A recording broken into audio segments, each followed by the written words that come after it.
como hemos ido comentando, los jueves son de las causas, pero también de las causas medioambientales. Es por eso que hoy día tenemos el placer de conocer detalles del Comité Nacional Pro Defensa de la Flora y Fauna. Está con nosotros para poder conocer todos los detalles Luciano Pérez, quien es presidente nacional de CODEF y que hoy también quiere sumarse a esta conversación. ¿Cómo estás?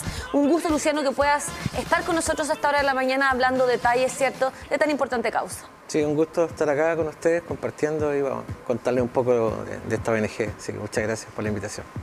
Sí, Constanza Núñez también, quien es encargada del voluntariado de CODEF. Agradecerte que nos puedas acompañar durante esta jornada. Muchas gracias.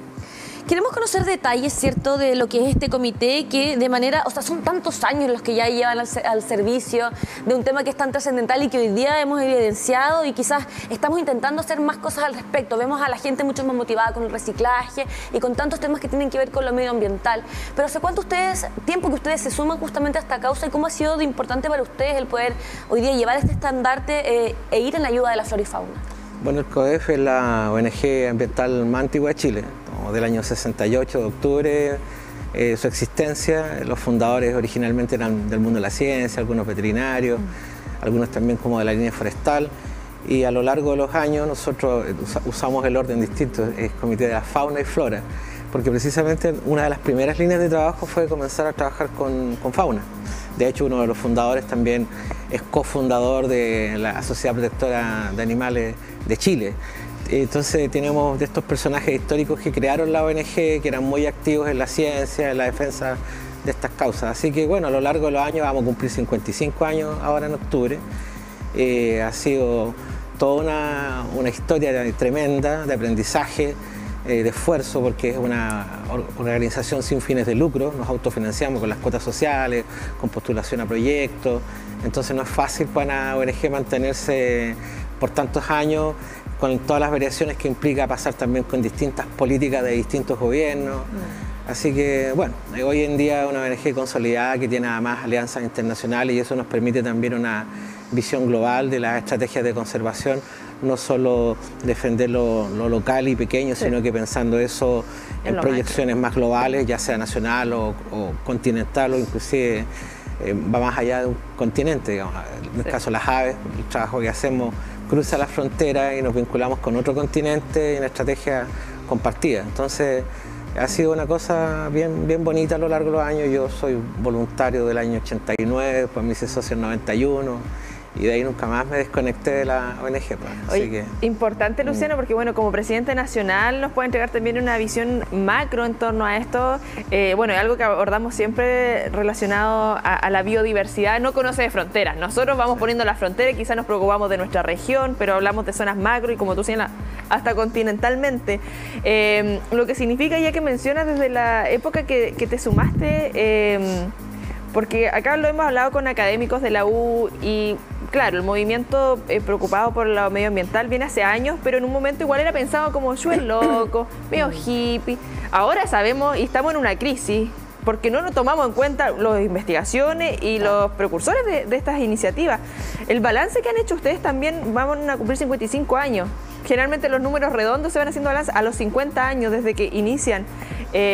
¿Cómo hemos avanzado? ¿Hemos avanzado realmente? ¿Hemos retrocedido? Sabemos que lamentablemente tenemos lugares, zonas de sacrificio aún, pero en el último tiempo hemos ido visibilizando ciertos espacios y protegiéndolos también. ¿Cómo lo hacen ese balance también ustedes desde la organización? O sea, siempre se avanza, sin duda, mucho más lento de lo que a nosotros nos gustaría. De hecho, tal como tú dices, cuando yo entré por una campaña en ese tiempo, había mucho énfasis en el tema de los bosques de verdad para Chile, la defensa de las ballenas. Habían habido varios, digamos, incidentes de esa magnitud, digamos, que no era necesariamente acá puntualmente en Chile, sino que también tenía esta connotación de ser especies amenazadas que son globales, digamos, no son de un lado o de otro, son grandes especies. Entonces, nosotros no nos perdemos. O sea, una cosa son las dinámicas que se han dado en el país con un ministerio relativamente joven, con normativas que van apareciendo de a poco, con la ley de humedales también, que también es joven, por así decirlo. Entonces, claro, una cosa es la realidad local, que tiene su dinámica, porque obviamente hemos pasado distintos gobiernos que le han prestado distinta atención y prioridad a las políticas ambientales, y todavía eso está cojo, porque siempre hay cosas que pueden ser mucho mejores Y yo siento que en términos generales estamos muy pegados todavía con esta visión un poco como antropocéntrica, o sea, como que los temas ambientales están muy vinculados o a los derechos de las personas, porque nos está afectando ahora a nosotros. Claro, o hablamos de recursos naturales, hablamos, qué sé yo, del valor que tienen, qué sé yo, ciertos espacios. Entonces como que todo se tiende a medio como a monetizar o proteger porque es un recurso que es bueno que esté para las personas. Nosotros más bien, como dice nuestro eslogan, somos la voz de la naturaleza y tenemos una visión que por supuesto compartimos algunos de estos elementos, pero también vamos por el tema de los derechos de la naturaleza y bueno, cuando fue esta construcción de Constitución también colaboramos en algunas comisiones con nuestro punto de vista que va por ahí, de cómo la protección también es en sí misma para los animales, para los ecosistemas y para las generaciones venideras. La escala humana es muy de corto plazo comparada con un ecosistema o con lo que vive una araucaria, una alerce. O sea, nuestras proporciones de vida en el espacio, en la escala de tiempo ya son muy distintas. Constanza, también hablar desde, bueno, no seríamos nada probablemente sin el trabajo de los voluntarios, de todas las personas que deciden utilizar su tiempo justamente al servicio de causas como esta. ¿Cómo se siente y se vive también dentro, tú como encargada, el poder ayudar a que tantos voluntarios puedan ir formando parte en el día a día de trabajos tan importantes como este? Y cómo poder también sumar a personas que quizás hoy día nos están acompañando y que quizás quieren ir sumándose a este trabajo colaborativo y que en pantalla estamos viendo algunas fotografías que evidencian todo el trabajo que se va realizando en el día a día. Sí, mira, yo me sumé en el 2017 como voluntaria y ahí había otro coordinador y después pasé a ser coordinadora. Y de ahí igual con el grupo, con CODEF, tratamos de ingeniarlas como para que también participara más gente y hacerlo un poco, ya que CODEF está a nivel nacional, pero el llamado, hacerlo igual más aquí en la zona, como por ejemplo es el trabajo en Copquecura. Siento que durante los años se ha ido sumando muchos voluntarios, han ido participando, igual enganchan harto con el voluntariado en Copquecura, que es con el rescate de varamiento de las crías de lobo. Es que son tan tiernos. Sí, Estoy viendo la fotito. Y bueno, hacemos también otras cosas. Sí, esas crías, en general, esa abajo tiene el cordón umbilical, entonces debe haber salido como a la primera semana. Yo del 2017 voy sagradamente los veranos a participar y ahí manejo como a los voluntarios, que es como un mes súper cansador para todos, porque hacemos turno de día y turno de noche para que los lobos no se los roben o los ataquen perros. Es genial ver cómo desde el tiempo se han ido integrando hartos voluntarios de diferentes áreas. Lo bueno de este voluntariado en Copquecura es el tema de que no necesitas tener una carrera afín, sino que tú tengas un interés en ayudar a la naturaleza con una mentalidad de conservar el ecosistema, proteger y a la vez educar, porque no solo hacemos el rescate junto a Cernapesca, también estamos ahí para educar a los turistas que llegan y por mucha ignorancia hacen, por desconocimiento, al ver un lobo recién nacido en la playa, tratan de que vuelvan, y en general el lobito recién nacido no sabe nadar y llega a descansar. Entonces ahí nosotros estábamos para educar, para enseñarles y un poco explicarle también la visión que coexistimos con los lobos y que también una foto puede ser para ellos, o el acercamiento, pegarles nuestros olores, para ellos puede ser fatal porque después la misma especie los puede desconocernos. También otras actividades que hemos hecho acá con los voluntarios son charlas. Estuvimos un tiempo en la Universidad de Concepción dando charlas, no sé, de reciclaje, o en ferias donde hacemos educación ambiental, llevamos nuestro material didáctico.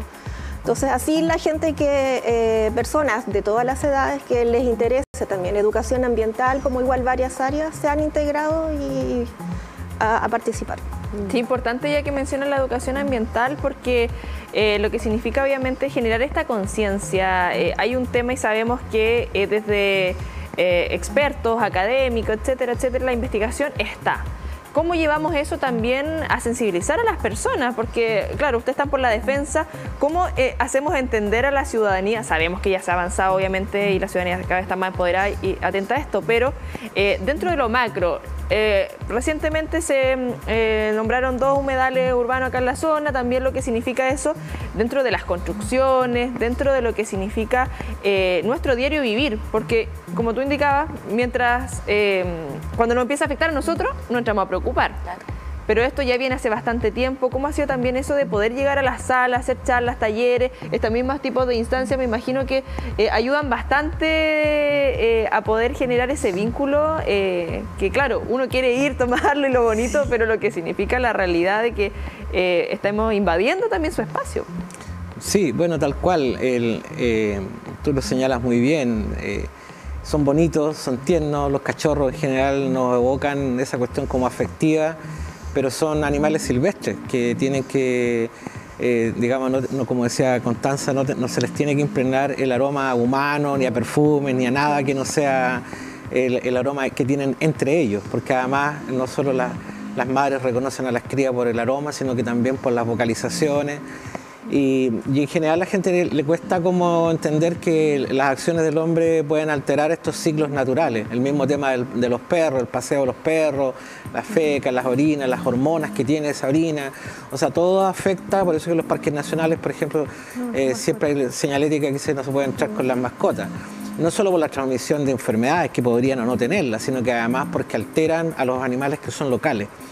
Y ponerse en ese lugar de entender que entre animales hay ecosistemas y hay dinámica de estas poblaciones que uno no tiene que alterar, es el eterno problema de los intereses del hombre que quieran ir a recrearse a un lugar versus los derechos que tiene esa fauna que está instalada en ese ecosistema. Y lo mismo pasa con los humedales. Los humedales están siendo cada vez más, digamos, hostigados por rellenos, por la demanda inmobiliaria, por proyectos de distinta magnitud y bueno, tal como decía antes, Chile es un país que tiene leyes ambientales relativamente jóvenes, entonces todavía hay que ajustar el fondo, o sea, porque el discurso aguanta mucho, o sea, nos decimos ya este es un gobierno ecologista, hemos pasado por otros gobiernos que también dicen tener una línea importante de conservación, pero en la práctica siempre hay incoherencias como por ejemplo declarar un humedal urbano y al lado estar afectando toda la zona de influencia con construcciones y con actividades que no son compatibles con la conservación. Como por ejemplo tenemos el tema de la desembocadura del río Biobío, que también se ha puesto un énfasis en protegerla y se está construyendo el puente industrial, que está, no solo la construcción en sí misma altera todo lo que pasa ahí, sino que son grandes obras que vienen a alterar completamente el planeo de las aves, cuando baja la marea y comen los bichos en la arena, o sea, es muy difícil, digamos, llegar a un equilibrio entre los intereses y las grandes demandas desde las comunidades, desde los estados respecto a lo que realmente necesita la naturaleza, que ojalá estar más lo tranquila posible, digamos, y eso es lo que no se logra tan fácil. Y como tú dices, la educación es más bien nuestra esperanza en las futuras generaciones, porque al parecer los adultos y las autoridades que están ahora no nos están ayudando mucho en el trabajo, así que estamos más esperanzados en lo que viene, así que claro, siempre estamos generando material educativo, desde los clásicos dibujitos para pintar hasta las charlas que uno habitualmente aprovecha de mostrar imágenes que son bonitas, tiernas, cómo va a enganchar en el interés, pero después uno le mete el contenido y entender que en realidad la fauna no son cosas que tengamos que estar por sobre ellos, sino con ellos. Constanza, también hablar sobre la importancia de la celebración de los 50 años de historia. ¿Cómo se han ido preparando también con diversas actividades? ¿Qué cosas van a ir formando parte de este nuevo hito que son 50 años? No es menor. Toda la trayectoria, toda la gente que ha ido formando parte, los nuevos voluntarios, nuevas generaciones que probablemente se van a ir sumando, ¿no? Estamos organizando eso. El logo actual es cuando cumplimos los 50, los vamos haciendo así, como dices tú, las grandes fechas, los hitos, claro, los que cumplimos ahora son 55. Sí, y bueno, con los voluntarios en realidad hacemos este trabajo que es bastante de acuerdo a las efemérides o la época de verano, que es cuando más actividades hay, pero puntualmente todavía no hemos planificado el aniversario de octubre que vamos a hacer con los voluntarios, pero seguramente vamos a anunciar alguna sorpresa y vamos a inventar algo entretenido que yo creo que va a ser obviamente en terreno haciendo algo significativo. Y dentro de las actividades diarias que podemos ir reconociendo parte de lo que estamos viendo en pantalla, ¿no? ¿Qué otras cosas se van realizando también? Bueno, hemos hecho junto a colegios, instituciones educacionales, institutos. Limpieza de playas, por ejemplo, o vamos a hacer charlas de educación ambiental. Salimos a veces como a pajarear, a identificar aves. Bueno, entre más como igual uno no puede negar a hacer amistad dentro del voluntariado, entonces dentro de los mismos voluntariados hacemos también esas propias salidas. Subactividades. Sí, como claro, nos interesa así, vamos a pajarear y tenemos un monocular y ahí vamos identificando que nos gusta mucho, es como muy ñoño, pero sí. ¿Cómo estamos de voluntario en estos momentos? Porque me imagino ahí para quienes nos están viendo, se quieren sumar, ¿tienen alguna fecha en particular donde hacen los llamados o están constantemente recibiendo? En general, yo manejo el Instagram de voluntariados, voluntariados CODEF, parece. A ver, vamos a buscarlo. Sí, Bio Ñuble me parece que es, y en general ahí las personas interesadas escriben, mandan el mensaje y pido el número. Y los agrego o en general me piden así como que los tenga en cuenta para este voluntariado o alguna actividad que se realice aquí. Porque el voluntariado de Copquecura, por ejemplo, es casi como a nivel nacional, entonces han llegado personas de Viña, Acá Santiago. estamos viendo la cuenta de Instagram de CODEF Chile, pero ahí sí nos das ahí CODEF Bio ¿será? A ver. Voluntarios CODEF Bio Nubledis. Voluntarios CODEF, estoy buscando porque yo tengo mal internet, así que vamos a ver si me carga el teléfono. Por ejemplo, ahí hay una imagen interesante de un convenio que recién celebramos con el Instituto Santo Tomás. Y no solamente son convenios de colaboración entre las partes, sino que ahí seguramente al difundir nuestro quehacer van a aparecer muchos estudiantes que también se sumen a las actividades de voluntariado y no solo a lo que puedan ser actividades académicas o de práctica, sino que siempre estamos, o allá abajo, por ejemplo, hay un monitoreo que se hizo en el marco del tema de los incendios. También hemos colaborado en la construcción de políticas más efectivas para el rescate de la fauna siniestrada por incendios y eso también es histórico, porque también hemos participado de las grandes tragedias del incendio en el 2017 como ahora, porque también ayudamos en los centros de rescate. A veces vamos a hacer, de hecho, digamos, trabajo de colaboración a otros centros de rescate que no son los nuestros. Nosotros tenemos uno en Santiago, en el Cajón del Maipo, donde recibimos zorros, loros. Oye, ¿y cuáles son las principales negligencias que ocurren a través de la mano humana, por ejemplo, que se han visto? Aparte de que toman muchas veces a los lobitos, ¿qué cosas se ven, por ejemplo? O sea, en Santiago tenemos, por ejemplo, las aves, los loros, que los toman como mascotas. Sí. Ya, eso es lo primero. O sea, lo otro, el tema de los perros sueltos, digamos, que asilvestrados. Claro, se empiezan a silvestrar, empiezan como a despertar estos instintos más de cacería en grupo y empiezan a invadir las áreas naturales y después llegan los pudús, los zorros heridos por mordidas de perro y hay que atenderlos. Y otra parte es igual es la basura, el tema del plástico, lo que bueno, ahí había una foto de un lobito que por ejemplo que había varado durante el verano, ya era juvenil y con una red de pesca enrollada en el cuello. Al final Cernapesca hizo el rescate, lo acompañamos y claro, se pretendía liberar, pero al final falleció producto de las heridas que ya tenía y quizás cuánto tiempo. Entonces, en general, también la basura es lo que no reciclamos, cosas así, afecta a fauna, aves, mamíferos. Entonces, igual eso es importante. Sí, eso es lo terrible también de, bueno, me imagino estar ahí de manera presencial y estar viviendo estas historias constantes porque es una frustración. ¿Cómo hacemos entender a la ciudadanía lo que generamos nosotros mismos a las especies? Estamos viendo y ya tenemos ahí en pantalla voluntarios CODEF Bio Nuble, porque ahí no nos deja el Instagram Live, pero para que puedan buscarlo y también ahí si se quieren sumar, capacitación, rescate de fauna silvestre. Mira, ahí tuvieron actividad en el verano también con educando y fortaleciendo también a quienes querían ser voluntarios y formar parte de la brigada de rescate de CODEF, ahí para que estén atentos también respecto a las diversas instancias que se van generando, porque bueno, sabemos también lo que significa también la época posterior a los incendios, lo que significó para ustedes también ese trabajo y lo que se va dando en este último tiempo, porque hablábamos lo que ha significado para ustedes en estos 55 años y en estos momentos también qué animal está en peligro de extinción en Chile. Queremos ir abordando para generar conciencia porque, bueno, lo vemos algo a veces como tan alejado, pero tenemos acá desde el Ministerio de Medio Ambiente también zorro chilote, el gato andino, huemul, la taruca, el canquén colorado, gaviotín chico, tenemos también ahí. También tenemos el picaflor de Arica, el picaflor de Juan Fernández, payadito de más afuera, ¿cierto? Y cachudito de Juan Fernández, algunos animalitos que estarían en peligro de extinción en nuestro país. Sí, son 22 especies de fauna que se encuentran amenazadas y claro, lo que hablábamos anteriormente, muchas veces no nos vamos a encontrar con ellos directamente, pero lo que significa obviamente lo macro, cómo vamos avanzando como sociedad. O sea, puede que no tengamos encuentros con estas especies y ojalá que no, porque si no quiere decir que andamos en el hogar de ellos interrumpiendo.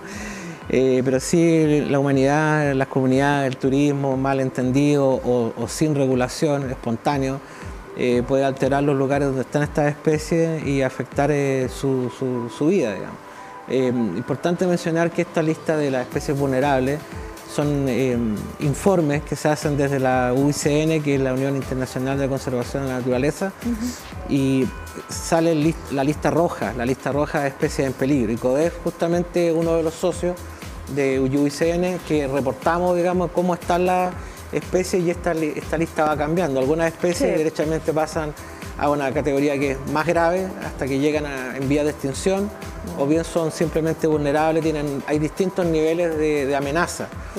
Y no es por ejemplo, un zorro puede estar más amenazado en una región y la misma especie quizás está más tranquilo y menos amenazado en otra. Entonces, no hay que perderse con las categorías. Hay muchas más categorías que también están en esa transición. Por lo general empeoran. Lamentablemente. Por lo general no van mejorando.